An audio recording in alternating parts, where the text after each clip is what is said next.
Today's episode, XPeng's delivery surge, Toyota's hydrogen Tacoma, shifts in EV tax credits and new car pricing, a joint Nissan-Mercedes plant closure, and Waymo's U.S. city autonomous expansion. Welcome back to Autonews Daily. I'm Leah Morgan. Let's dive into today's headlines. XPeng has reported a milestone in monthly deliveries, topping 40,000 units as its mass-market strategy gains traction. That volume underlines how China's EV makers continue to scale production and reach broader buyer segments rather than focusing only on premium models.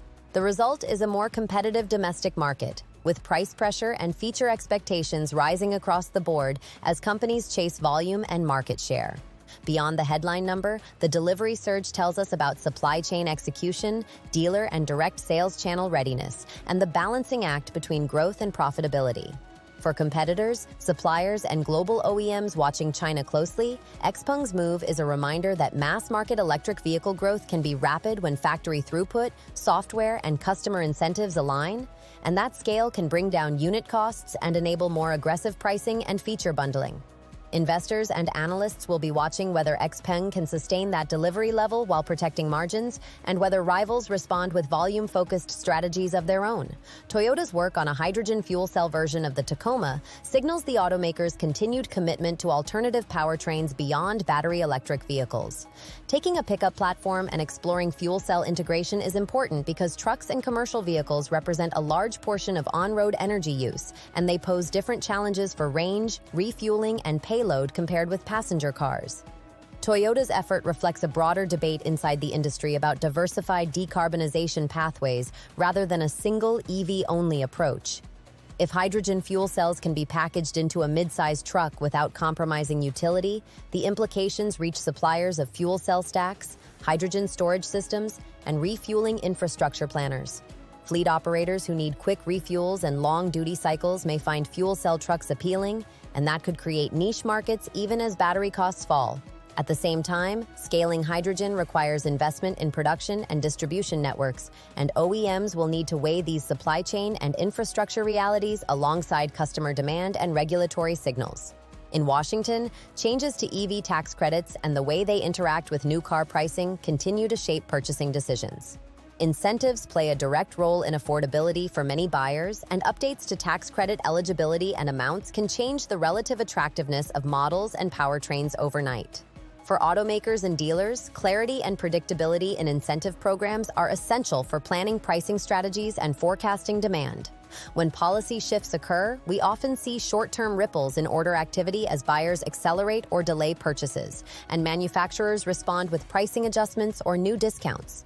Longer term, consistent incentive frameworks can accelerate adoption and support domestic manufacturing, while complex or frequently changing rules risk confusing customers and slowing momentum. OEMs, consumer advocates, and policymakers will keep negotiating the balance between targeting credits for emerging technologies and making them accessible enough to move the market. Nissan and Mercedes are closing a joint factory, a move that highlights how partnerships and shared production can be vulnerable to changing strategies and market dynamics. Plant closures affect not only vehicle output, but also the local workforce, supplier chains, and the cost structures of the brands involved. For the two automakers, the decision signals a reassessment of where to concentrate capacity and how to align manufacturing footprints with product plans.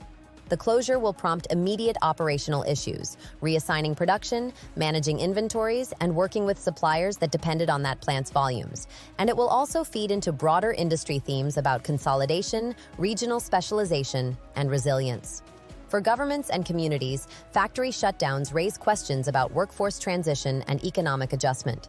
Strategically, OEMs may use such restructurings to reallocate investment toward electrification, software development, or more efficient facilities elsewhere, but the human and logistical consequences will need careful handling. Thanks for listening.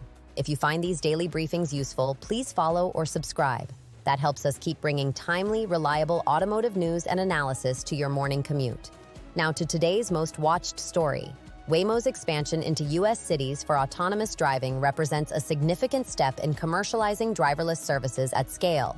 Expanding city coverage means deploying more vehicles, building greater mapping and machine learning datasets, and engaging with local regulators and transit authorities. It also tests the technology across varied urban environments, from dense downtown streets to suburban arterials, and advances the goal of moving beyond controlled pilot zones toward broader consumer availability. The broader significance of Waymo's move is multi-layered. For urban mobility planners, large-scale autonomous deployments could reshape peak transit loads, curb management, and parking demand. For automakers and suppliers, increased activity in autonomy accelerates competition and collaboration around sensors, compute platforms, and software stacks, and it provides real-world data that informs safety validation and system refinement.